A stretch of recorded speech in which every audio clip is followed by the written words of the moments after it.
நண்பர்களே, இந்த வீடியோவை முழுமையாக பாருங்கள். ஏனென்றால் இந்த வீடியோவில் பணக்காரர்கள் பயன்படுத்தும் ஒரு ரகசிய ஆயுதத்தை நான் உங்களிடம் பகிரப் போகின்றேன். ஆகையால் வீடியோவை முழுமையாகவும் கவனமாகவும் பாருங்கள். நம்ம சம்பாதிக்கிற பணம் எங்க போகுது அப்படின்ற கேள்வி உங்களுக்குள்ள இருக்கா? நம்மில் பெரும்பாலோர் ஒரு பெரிய பொய்யான நம்பிக்கையோடு வாழ்கிறோம். என் சம்பளம் கம்மி, அதுதான் பிரச்சனை அப்படின்னு. ஆனா உண்மையா பிரச்சனை சம்பளம் இல்லை. பிரச்சனை என்னவென்றால் சிறு சிறு செலவுகள் தான். ஒரு பெரிய டேங்க் நிறைய தண்ணீரால் நிரம்பி இருக்கலாம். ஆனா அதில் ஒரு சிறிய துளை இருந்தால் என்ன ஆகும்? முதல் நாள் தெரியாது, இரண்டாம் நாள் தெரியாது, ஒரு வாரம் கழிச்சுதான் தெரியும் டேங்க் காலி ஆயிடுச்சு. அதே மாதிரிதான் நம்ம வாழ்க்கை. நீங்க பெரிய செலவு பண்ணலன்னு நினைக்கலாம். பைக் எதுவும் வாங்கல, ஐபோன் எதுவும் வாங்கல, கோல்டு வாங்கல. ஆனா ரொம்ப சாதாரணமா தோணும் சில விஷயங்கள் தினமும் உன் பணத்தை மெதுவா காலி பண்ணிக்கிட்டு இருக்கு. உதாரணத்துக்கு, ஒரு தேநீர் விலை 40 ரூபாய், ஸ்நாக்ஸ் விலை 60 ரூபாய், ஆட்டோக்கு 120, தேவையில்லாத ஆஃபருக்கு ஒரு 200 ரூபாய், டெலிவரி சார்ஜ் ஒரு 49 ரூபாய்.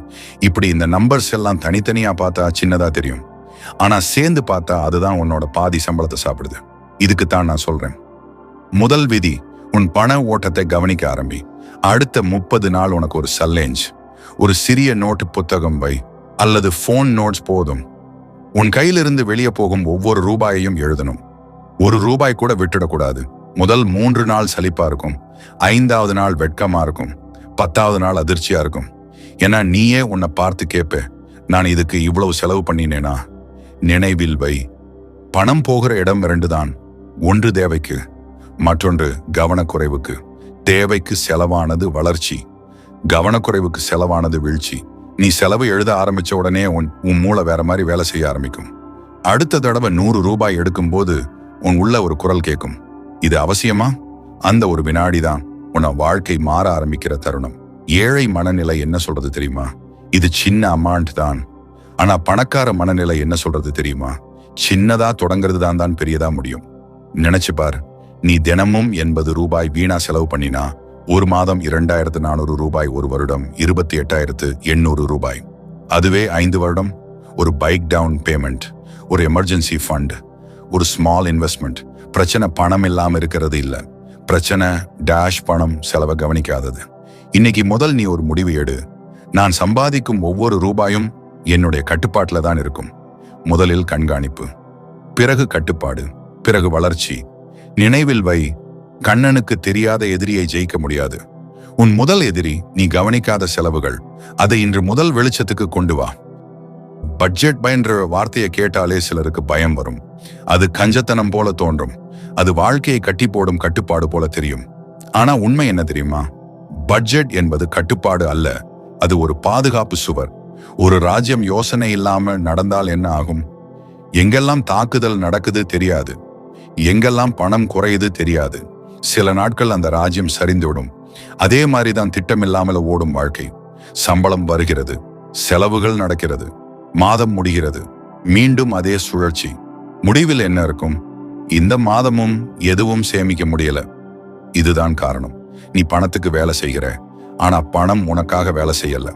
அதனாலதான் உனக்கு ஒரு அமைப்பு தேவை, ஒரு எளிய நடைமுறை அமைப்பு. இதுதான் 50-30-20 விதி. இதை ஒரு கணக்கு மாதிரி பார்க்காதே, இதை வாழ்க்கை இராணுவத்தின் ஒழுக்கம் மாதிரி பார். முதல் 50% டாஷ் வாழ்க்கை பாதுகாப்பு. உன் சம்பளத்தின் பாதி உன் அடிப்படை தேவைகளுக்கு மட்டுமே பயன்படுத்து. வாடகை, உணவு, மின்சாரம், குழந்தை கல்வி, மருத்துவம், இவைகள் இல்லாமல் நீ வாழ முடியாது. ஆனா கவனமா பார், இந்த 50% எல்லையை மீறினா அது ஒரு எச்சரிக்கை. அது சொல்றது, நீ உன் அளவை மீறி வாழ ஆரம்பிச்சுட்டு. சம்பளம் 15,000 ரூபாய் இருந்தா 12,000 ரூபாய் பேசி செலவா இருந்தா அது வளர்ச்சி இல்ல, அது அழுத்தம். உன் வாழ்க்கை உன் வருமானத்துக்கு ஏற்ப அமைக்கணும். அடுத்த 20% டாஷ் அவசர கோட்டை. இந்த 20% தான் உன் அமைதியின் விலை. இந்த பணத்தை யாரும் தொடக்கூடாது, நீயும் தொடக்கூடாது. சம்பளம் வந்த முதல் 10 நிமிஷத்துல இந்த 20% வேறு அக்கவுண்ட்டுக்கு போகணும். முதலில் சேமிப்பு, பிறகு செலவு. பெரும்பாலோர் என்ன பண்றாங்க? முதலில் செலவு, பிறகு மீதம் இருந்தா சேமிப்பு. ஆனா மாத முடிவில் என்ன இருக்கும்? 0. அதனாலதான் விதியை மாற்றணும். உன் எதிர்காலத்தை முதலில் பாதுகாப்பு பண்ணு, பிறகு தற்போதைய வாழ்க்கையை நடத்து. இந்த 20% தான் உன் வேலை போயிட்டாலும் இந்த 20% உனக்கு இன்னொரு வேலை கிடைக்கும் வரை உன்னை பாதுகாக்கும். கடைசி 30% வாழ்வதற்கான உரிமை. நாம் ரோபோ இல்ல, நாம் மனிதர்கள். நமக்கும் ஆசைகள் இருக்கும். புதிய சட்டை வாங்கணும், ஒரு சினிமா போகணும், நண்பர்களுடன் சாப்பிடணும். அதுக்காக தான் இந்த 30%. ஆனா நினைவில் வை, அது 30% தான், 60% அல்ல. உன் ஆசைகளுக்கு எல்லை வச்சா உன் வாழ்க்கை அமைதியா இருக்கும். எல்லை இல்லாமல் ஆசை ஓடினா அது கடன் வாழ்க்கைக்கு தள்ளும். உண்மையான சுதந்திரம் என்ன? சம்பளம் அதிகமா இருப்பது இல்ல, செலவு கட்டுப்பாட்டில் இருப்பதுதான். ஒரு மனிதன் 15,000 ரூபாய் சம்பாதித்து 3,000 ரூபாய் சேமிச்சா அவன் 50,000 ரூபாய் சம்பாதித்து 0 ரூபாய் சேமிக்கிறவனை விட வலிமையானவன். பட்ஜெட் உன்னை கட்டுப்படுத்தாது, அது உன்னை காப்பாற்றும். அது உனக்கு சொல்லும் உன் பணம் எங்கே போகணும் என்பதை நீ தீர்மானி. பணம் உன்னை கட்டுப்படுத்தக்கூடாது, நீ பணத்தை கட்டுப்படுத்தணும். இன்னைக்கு ஒரு முடிவு எடு. சம்பளம் வந்த நாள் அது சந்தோஷ நாள் மட்டுமில்ல, அது உன் வாழ்க்கையை மாற்றும் ஒழுக்கத்தின் நாள். 50% டாஷ் பாதுகாப்பு, 20% டாஷ் எதிர்காலம், 30% டாஷ் வாழ்க்கை. இந்த 3 தூண் சரியாக நின்றால் உன் வாழ்க்கை சாயாது. உன் பணத்தை சாப்பிடுறது ஆசை இல்ல, கட்டுப்பாடு இல்லாத உன் பழக்கம். நண்பர்களே, நம்மில் பலர் ஒரு பெரிய தவறான நம்பிக்கையோடு வாழ்கிறோம். நான் பெரிய செலவு பண்ணல, அதனால நான் சேஃப். ஆனா உண்மை வேற. உன் வாழ்க்கையை மெதுவா திசை திருப்புறது தினசரி முடிவுகள். பணம் ஒரே தடவையில போயிடாது, அது ஒவ்வொரு நாளும் ஒரு சிறிய முடிவால் குறையும். காலை எழுந்தவுடன் இன்னைக்கு குக்கிங் பண்ண வேண்டாம், ஆர்டர் பண்ணிடலாம். ஆபீஸ் பிரேக்ல சரிடா ஒரு காஃபி தான். ஈவினிங்ல ஆஃபர் இருக்கு, மிஸ் பண்ணக்கூடாது. இந்த முடிவுகள் ஒவ்வொன்றும் சின்னதாக தோன்றும், ஆனா வாழ்க்கை பெரிய முடிவுகளால் கட்டப்படாது, சிறிய முடிவுகளால் தான் கட்டப்படும். உண்மையான பிரச்சனை பணம் இல்லை. பிரச்சனை என்ன தெரியுமா? இம்ப்ளஸ். நீ அந்த நிமிஷத்துல ஃபீல் பண்ற உணர்வு. இப்போ வாங்கணும், இப்போ ட்ரை பண்ணணும், இப்போ என்ஜாய் பண்ணணும். அந்த 30 செகண்ட்ஸ் எக்ஸைட்மெண்ட் உன் 30 டேஸ் ஸ்டெபிலிட்டியை கெடுக்கும். ஒரு 70 ரூபாய் ஸ்நாக் உனக்கு 5 நிமிஷம் சந்தோஷம் தரும். ஆனா டிசிப்ளின் உடைஞ்சா அது ஃபியூச்சரை பாதிக்கும். கணக்கு பண்ணி பாரு, 80 ரூபாய் டெய்லி அன்னெசரி எக்ஸ்பென்ஸ். ஒரு மாதம் டாஷ் 2,400 ரூபாய், ஒரு வருடம் டாஷ் 29,000 ரூபாய். கிட்டத்தட்ட இது பெரிய செலவு மாதிரி தெரியல, ஆனா வருடம் முடிவில் அது ஒரு எமர்ஜென்சி ஃபண்டாக இருக்கலாம். நீ டெய்லி எடுத்த சிறிய முடிவு உன் ஃபியூச்சர்ல ஒரு பெரிய டிஃபரன்ஸ் ஆகும். மிக ஆபத்தான விஷயம், இந்த செலவுகள் பெயின்ஃபுல் இல்ல. பைக் வாங்குறப்போ இஎம்ஐ தெரியுது, லான் எடுக்கிறப்போ டென்ஷன் தெரியும். ஆனா daily coffee, daily auto, daily scrolling, shopping dash, இவைகளுக்கு பெயின் தெரியாது. பெயின் தெரியாத லாஸ் தான் மிகவும் டேஞ்சரஸ். சொல்யூஷன் என்ன? உன் லைஃப்ல ஒரு ரூல் வை. 24 ஹவர் ரூல். ஒரு தேவையில்லாத வாங்குதல் வந்தா உடனே வாங்காது. 24 மணி நேரம் வெயிட் பண்ணு. அடுத்த நாள் கூட அதே லெவல் டிசைர் இருந்தா அப்புறம் வாங்கலாம். 95% கேசஸ்ல அந்த ஆசை மறைந்து போயிருக்கும். இன்னொரு டெக்னிக், டெஃபால்ட் ரிப்ளேஸ்மெண்ட். டீ குடிக்கணும், ஆபீஸ் வெண்டிங் மெஷின் இல்ல வீட்டில டெர்மோஸ். ஆன்லைன் ஃபுட் வேண்டுமா? வீக்கில் ஒரு நாள் மட்டும். ஆட்டோ வேண்டுமா? Short டிஸ்டன்ஸ்னா walk. ஸ்டாப் பண்ண வேண்டிய அவசியம் இல்லை. கண்ட்ரோல் பண்ண கத்துக்கோ. நினைவில் வை, பணக்காரன் பெரிய டிசிஷன் எடுத்து பெரியவன் ஆக மாட்டான், அவன் தினசரி டிசிப்ளின் மெயின்டைன் பண்ணி பெரியவன் ஆகிறான். உன்னை அழிப்பது ஒரு பெரிய தவறு அல்ல, அதே தவறை தினமும் ரிப்பீட் பண்ற பழக்கம். இன்னைக்கு முதல் ஒவ்வொரு சிறிய முடிவையும் கவனிச்செடு. ஏன்னா வாழ்க்கை ஒரு பெரிய மாற்றத்தால் மாறாது, டெய்லி ஒரு சதவீதம் டிசிப்ளினால தான் மாறும். ஒரு விவசாயியை கற்பனை பண்ணி பாருங்கள். அவன் பல மாதங்கள் உழைக்கிறான், வெயில், மழை, கஷ்டம் எல்லாம் தாண்டி ஒரு நாள் அவன் வயலில் பயிர் காய்ந்து அறுவடை செய்கிறான். அந்த நாள் அவன் என்ன பண்ணுவான்? அவன் முழு அறுவடையையும் வீட்டுக்கு கொண்டு வந்து அனைத்தையும் சாப்பிட மாட்டான். அவன் முதல்ல என்ன பண்ணுவான் தெரியுமா? அடுத்த சீசனுக்கான விதையை பிரித்து வைப்பான். ஏன்னா அவனுக்கு தெரியும், இன்னைக்கு நான் விதையை சாப்பிட்டால் நாளைக்கு நான் பசியால் தவிப்பேன். இதுதான் விதி, இதுதான் வாழ்க்கை. ஆனா நாம என்ன பண்றோம்? சம்பளம் வந்த உடனே bill clear, EMI, shopping, outing, online order. மாதம் முடிஞ்சதும் இந்த மாதமும் சேமிக்க முடியல அப்படின்னு யோசிக்கிறோம். உண்மை என்ன தெரியுமா? உன்னால சேமிக்க முடியலன்னு இல்ல, நீ முன்னுரிமை கொடுக்கல. பெரிய மாற்றம் எங்கே தொடங்குது? ஆர்டர் மாற்றணும். இப்போ நீ என்ன பண்ற? முதல் செலவு, மீதம் இருந்தா சேமிப்பு. ஆனா சீட் ரூல் என்ன சொல்றது? முதல் சேமிப்பு, மீதம் தான் செலவு. சம்பளம் அக்கவுண்ட்டுக்கு வந்த உடனே குறைந்தது 20% அல்லது 10% ஒரு தனி அக்கவுண்ட்டுக்கு போகணும். அந்த பணம் உன் கண்ணுக்கு தெரியக்கூடாது. கண்ணுக்கு தெரியாத பணம் அளவுக்கு மீறி செலவாகாது. இதுக்கு பின்னாடி இருக்கும் உண்மை பணம் என்பது கணக்கு மட்டுமில்லை, அது மனநிலை. நீ சேமிப்பை மீதம் இருந்தால்னு நினைச்சா உன் ஃபியூச்சர் எப்பவும் செகண்ட் பிளேஸ்ல தான் இருக்கும். ஆனா நீ சேமிப்பை முதல் கடமைன்னு நினைச்சா உன் வாழ்க்கை ட்ரிப்பஷன் மாறும். ஒரு சிம்பிள் எக்ஸாம்பிள், 15,000 ரூபாய் சேலரி, 10% சேவ் பண்ணினா 1,500 ரூபாய். 12 மாதம் டேஷ் 18,000 ரூபாய். 2 வருடம் டேஷ் 36,000 ரூபாய் பிளஸ் இன்ட்ரெஸ்ட். அது எமர்ஜென்சியில உன்னை காப்பாற்றும் அல்லது ஒரு ஸ்மால் இன்வெஸ்ட்மெண்ட்டாக மாறும். இது அமௌண்ட் பத்தி இல்ல, இது ஹேபிட் பத்தி. மிகப்பெரிய தவறு நம்ம ஃபியூச்சர் எப்படி பார்க்கலாம்னு நினைக்கிறோம். ஆனா ஃபியூச்சர் இப்போ தயார்தானான்னு கேட்கும். அந்த நாள் நீ பதற வேண்டாம் என்றால் என்று விதை வைக்கணும். ஒரு விதிவை சம்பளம் வந்த நாள், pay yourself first day. அதாவது முதல் உனக்காக பணம் வைப்பது, மீதம் எல்லாருக்கும். நினைவில் வை, உன் சேமிப்பு என்பது ஒரு பேங்க் பேலன்ஸ் இல்லை, அது உன் அமைதியின் அளவு. உன் முதலீடு என்பது ஒரு கணக்கு இல்லை, அது உன் சுதந்திரத்தின் தொடக்கம். இன்று முதல் உன் விதையை சாப்பிடாதே, அதை நட்டுவை. அது நாளை மரமாகும். அந்த மரம் உனக்கு மட்டுமல்ல, உன் குடும்பத்திற்கும் நிழல் தரும். சம்பளம் குறைவு இல்லை, மதிப்பு குறைவு. நண்பர்களே, ஒரு கேள்வி உங்களிடம். ஒரு மரத்தை வெட்ட 2 மனிதர்கள் போகிறார்கள். இருவருக்கும் ஒரே அளவு நேரம். ஒருவன் 5 மணி நேரம் வியர்த்து உழைக்கிறான், மற்றொருவன் 2 மணி நேரத்திலேயே வேலை முடிச்சு விட்டு செல்கிறான். ஏன் இந்த வித்தியாசம்? வலிமையா, அதிர்ஷ்டமா? இல்ல, ஒருவரின் கருவி கூர்மையானது, மற்றொருவரின் கருவி மந்தமானது. வாழ்க்கையிலும் அதே விதி. உன் கருவி என்ன தெரியுமா? உன் திறன். கசப்பான உண்மை, பலர் 10 வருடம் வேலை செய்கிறார்கள், ஆனா 10 வருட அனுபவம் கிடையாது. ஒரே ஒரு வருட அனுபவத்தை 10 முறை ரிப்பீட் பண்ணுகிறார்கள்.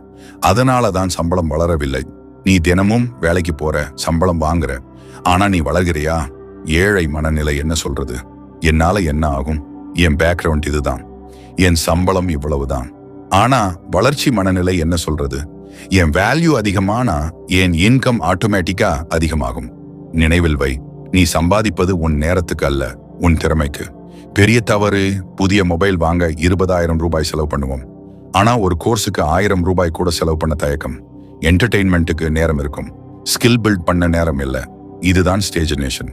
ஒரு சிம்பிள் ஸ்ட்ராட்டஜி, ஒவ்வொரு மாசமும் உன் இன்கமுக்கு 10% உன் பிரெயினுக்கு செலவு பண்ணு. English improve, communication skill, computer knowledge, online freelancing, sales skill, video editing, AI tools, learning. நாளைக்கு உலகம் மாறினாலும் ஸ்கில் உடையவனை யாரும் புறக்கணிக்க முடியாது. இன்கம் இன்க்ரீஸ் ஃபார்முலா: மோர் ஸ்கில் மோர், வேல்யூ மோர், வேல்யூ மோர், டெமண்ட் மோர், டெமண்ட் மோர், இன்கம். இது சிம்பிள் மேத். இன்னொரு உண்மை, மணி சேவ் பண்ணினா நீ சேஃப் ஆகுவ, ஸ்கில் பில்ட் பண்ணினா நீ பவர்ஃபுல் ஆகுவ. சேஃப் மனிதன் வாழ்க்கை நடத்துவான், பவர்ஃபுல் மனிதன் வாழ்க்கையை உருவாக்குவான். ஒரு வருட திட்டம், நீ இன்னைக்கு ஒரு ஸ்கில் சூஸ் பண்ணு, அதுக்கு தினமும் 1 மணி நேரம். 365 மணி நேரம் ஒரு வருடத்துல. ஒரு ஸ்கில்ல 300+ மணி நேர ஃபோகஸ் கொடுத்த மனிதன் அவரேஜாக இருக்க முடியாது. நினைவில் வை, சம்பளம் உயர்வது ப்ரொமோஷனால் மட்டும் வராது, உன் மதிப்பு உயர்ந்தால்தான் வரும். நீ உன்னை அப்கிரேட் பண்ணாத வரை உன் வாழ்க்கை அப்கிரேட் ஆகாது. இன்னைக்கு ஒரு முடிவு எடு. நான் வேலைக்கு மட்டும் போக மாட்டேன், நான் வளர்ச்சிக்கு போவேன். உன் திறன்தான் உன் எதிர்காலம், அதை கூர்மையாக்கு. நீ வளரல, உன் செலவு தான் வளருது. நண்பர்களே, ஒரு கேள்வி கேட்கிறேன். உன் சம்பளம் முதல் தடவை உயர்ந்த நாள் நினைவு இருக்கா? அந்த நாள் ரொம்ப சந்தோஷமா இருந்திருப்பேன். இனி லைஃப் செட் ஆகிடுச்சுன்னு நினைச்சிருப்பேன். ஆனா சில மாதங்கள் கழிச்சு என்ன நடந்தது? மீண்டும் அதே நிலை. ஏன்னா சம்பளம் உயர்ந்தது, ஆனா சேமிப்பு உயரவில்லை. இதுக்கு ஒரு பெயர் இருக்கு, டாஷ் லைஃப் ஸ்டைல் இன்ஃப்ளேஷன். அது எப்படி வேலை செய்கிறது? 15,000 ரூபாய் இருந்தப்போ சிம்பிள் போன், 20,000 ரூபாய் ஆனதும் EMI போன், 25,000 ரூபாய் ஆனதும் பைக் அப்கிரேட், 30,000 ரூபாய் ஆனதும் புதிய ரெண்ட் ஹவுஸ். ஒவ்வொரு இன்கம் இன்க்ரீஸுக்கும் ஒரு புதிய எக்ஸ்பென்ஸ் சேருது, வாழ்க்கை ஸ்டாண்டர்ட் உயருது. ஆனா பேங்க் பேலன்ஸ் 0 தான். Dangerous illusion. வெளியில பார்ப்பவங்களுக்கு நீ சக்சஸ்ஃபுல் போல தோன்றுவேன். புதிய ட்ரெஸ், புதிய gadget, Instagram story, weekend outing. ஆனா உள்ள pressure, EMI, credit card due, month and tension. நீ வளர்ந்தது இன்கம் அல்ல, எக்ஸ்பெக்டேஷன் தான். உண்மையான வளர்ச்சி என்ன? இன்கம் உயரும் போது எக்ஸ்பென்ஸ் உயரக்கூடாது. இன்வெஸ்ட்மெண்ட் உயரணும். உன் சம்பளம் 5000 ரூபாய் உயர்ந்தால் குறைந்தது 3000 ரூபாய் சேவ் அல்லது இன்வெஸ்ட் ஆகணும். மீதமுள்ள 2000 ரூபாய் லைஃப் இம்ப்ரூவ் பண்ணலாம். இதுதான் டிசிப்ளின். ஒரு ரூல்வை ஒரு பொருள் வாங்கணுமா, அதை 10 முறை கேஷ்ல வாங்க முடிஞ்சால் மட்டும் வாங்கு. ஒரு 30,000 ரூபாய் போன் வாங்கணுமா, உன் பேங்க்ல 3 லட்சம் ரூபாய் லிக்விட் கேஷ் இருந்தா அப்புறம் யோசிக்கலாம். அது இல்லை என்றால் அது தேவையில்லை. அது ஈகோ. Show of drop. பலர் செலவு பண்ணுவது தேவைக்காக இல்லை, இம்ப்ரெஸ் பண்ண. நான் எப்படி இருக்கேன், மற்றவங்க என்ன நினைப்பாங்க? இந்த 2 கேள்விகள் பலரை கடன் வாழ்க்கைக்கு தள்ளுது. நினைவில் வை, உன்னை உண்மையா மதிக்கிறவன் உன் போன் மாடல் பார்த்து மதிக்க மாட்டான், உன் கேரக்டர் பார்த்து மதிப்பான். ரிச் மைண்ட் செட் எதிராக poor mindset. Poor mindset, எனக்கு சம்பளம் உயர்ந்தது, லைஃப் என்ஜாய் பண்ணணும். ரிச் மைண்ட் செட், எனக்கு சம்பளம் உயர்ந்தது, ஃபியூச்சர் செக்யூர் பண்ணணும், enjoy later. Secure first. Powerful thought. நீ அமீராக தோன்ற விரும்புறியா அல்லது அமீராக ஆக விரும்புறியா? இரண்டும் ஒரே நேரத்துல ஆரம்பத்துல முடியாது. ஷோ ஆஃப் டுடே சமம் ஸ்ட்ரெஸ் டுமரோ. டிசிப்ளின் டுடே சமம் ஃப்ரீடம் டுமரோ. நினைவில் வை, நீ வாங்குற பொருள் உன் ஸ்டேட்டஸ் உயர்த்தாது, நீ கட்டுப்படுத்துற பழக்கம்தான் உன் ஸ்டேட்டஸ் உயர்த்தும். இன்கம் உயரும் போது லைஃப் ஸ்டைல் உயரக்கூடாது, மைண்ட் செட் உயரணும். பணக்காரர்கள் பயன்படுத்தும் ரகசிய ஆயுதம். நண்பர்களே, இந்த உலகத்துல அமைதியாக வேலை செய்யும் ஒரு சக்தி இருக்கு. அது சத்தமா கத்தாது, அது வேகமா தெரியாது, ஆனா அது காலத்தோட சேர்ந்து அசாதாரண முடிவுகளை உருவாக்கும். அதுக்கு பேர் டாஷ் காம்பவுண்ட் க்ரோத். இது என்ன? Simple example. நீ 10,000 ரூபாய் இன்வெஸ்ட் பண்ற, அது வருடத்துக்கு 10% ரிட்டர்ன் கொடுக்குது. முதல் வருடம் 11,000 ரூபாய், இரண்டாம் வருடம் 10% ஆஃப் 11,000 மூன்றாம் வருடம் 10% ஆஃப் 12,100. இது இன்ட்ரெஸ்ட் மேல் இன்ட்ரெஸ்ட். டைம் உங்ககிட்ட வேலை செய்ய ஆரம்பிக்கும். ஏன் இது பவர்ஃபுல்? முதல் 1 முதல் 2 வருடம் பெரிய மாற்றம் தெரியாது, பலர் இங்கே குவைட் பண்ணிடுறாங்க. ஆனா 5 முதல் 10 வரை வருடம் கழிச்சு அது எக்ஸ்ப்ளோட் ஆகும். ஸ்லோ ஆரம்பம், எக்ஸ்ப்ளோசிவ் முடிவு. ரியல் சீக்ரெட், பணக்காரர்கள் அதிகம் சம்பாதிக்கிறதால மட்டும் ரிச் ஆகல, அவங்க டைம் பார்ட்னர் ஆகிறதால ரிச் ஆகுறாங்க. மணி பிளஸ் டைம் பிளஸ் பேஷன்ஸ் சமம் வெல்த். டேஞ்சரஸ் மிஸ்டேக் பலர் என்ன பண்றாங்க தெரியுமா? குவிக் மணி தேடுறாங்க, trading tips, crypto hype, shortcut scheme. அவங்க ஸ்பீட் தேடுறாங்க, ஆனா வெல்த் ஸ்பீட்ல வராது, கன்சிஸ்டன்சியில வரும். ஒரு ஸ்மால் கால்குலேஷன். நீ மாதம் 5,000 ரூபாய் இன்வெஸ்ட் பண்ணினா 10 முதல் 12% ரிட்டர்ன்ல 20 வருஷத்துக்கு பிறகு அது லட்சங்கள் இல்ல, கோடிகள் ரீச் பண்ணும் பாட்டன்ஜியல் இருக்கு. மச்சா, டைம் கிட்ட ஃபைட் பண்ணாத, டைம் கிட்ட ஃப்ரெண்ட் ஆகு. Powerful mindset shift. இப்போ என்ஜாய் பண்ணலன்னா லைஃப் வேஸ்ட் ஆயிடும்னு பலர் நினைக்கிறாங்க. ஆனா உண்மை என்ன? Early discipline, later freedom. Compound growth உனக்கு 2வது சேலரி கிரியேட் பண்ணும். ஒரு ஸ்டேஜுக்கு பிறகு நீ வேலை செய்யாம இருந்தாலும் உன் மணி வேலை செய்யும். அதுதான் ஃபைனான்சியல் ஃப்ரீடம். தி biggest difference poor mind set. எவ்வளவு சம்பாதிக்கலாம்? Rich mind set. எவ்வளவு காலம் க்ரோ ஆக விடலாம்? Final powerful line. நீ இன்னைக்கு நடும் விதை நாளை மரம் ஆகாது, ஆனா 10 வருடம் கழிச்சு அது நிழல் தரும். காம்பவுண்ட் க்ரோத் என்பது பணக்காரர்களின் மேஜிக் இல்ல, அது பேஷன்ஸ் உள்ளவர்களின் ரிவார்ட். நினைவில் வை, வெற்றி ஒரே நாளில் வராது, ஆனா தோல்வி ஒரு தவறான பழக்கத்தால் வந்துடும். உன் இன்கம் உன்னை ரிச் ஆக்காது, உன் டிசிப்ளின் தான் உன்னை ஃப்ரீ ஆக்கும். இன்னைக்கு நீ எடுத்த ஒரு சிறிய முடிவு 10 வருஷம் கழிச்சு உன் வாழ்க்கையை மாற்றும். நீ ஷோ ஆஃப் பண்ணணுமா அல்ல ஃபியூச்சர் செக்யூர் பண்ணணுமா? தேர்வு உன்னுடையது. நீ ஆர்டினரி வாழ்க்கை வேண்டாம்னா டியூரிங் மைண்ட் செட்டை விடு. இது மோட்டிவேஷன் இல்ல, இது ரியாலிட்டி. நம்ம மீண்டும் சந்திப்போம் அடுத்த பவர்ஃபுல் வீடியோல. Until then, grow your mindset, control your money, build your future.